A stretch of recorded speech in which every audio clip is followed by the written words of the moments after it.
بھلا تم کو ڈھانپ لینے والی یعنی قیامت کا حال معلوم ہوا ہے؟ اس روز بہت سے چہرے یعنی لوگ ذلیل ہوں گے، سخت محنت کرنے والے تھکے ماندے دہکتی آگ میں داخل ہوں گے. ان کو ایک کھولتے ہوئے چشمے کا پانی پلایا جائے گا. ایک سخت خاردار جھاڑی کے سوا ان کے لیے کوئی کھانا نہیں ہوگا جو نہ مفید غذا بنے اور نہ بھوک میں کچھ کام آئے. بہت سے چہرے یعنی لوگ اس روز شادماں بھی ہوں گے، اپنی محنت کے بدلے پر خوش. بہشت بری میں وہاں کسی طرح کی لغو بات نہیں سنیں گے. اس میں چشمے بہ رہے ہوں گے، وہاں تخت ہوں گے اونچے اونچے اور کٹورے قرینے سے رکھے ہوئے اور گاؤ تکیے قطار کی قطار لگے ہوئے اور نفیس مسندیں جگہ جگہ بچھی ہوئی.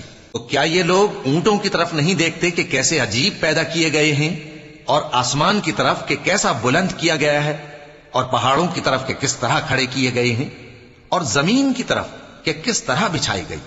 پس اے نبی صلی اللہ علیہ وآلہ وسلم، تم تو نصیحت کرتے رہو کہ تم نصیحت کرنے والے ہی ہو، تم ان پر داروغہ نہیں ہو. ہاں، جس نے منہ پھیرا اور نہ مانا تو اللہ اس کو بہت بڑا عذاب دے گا.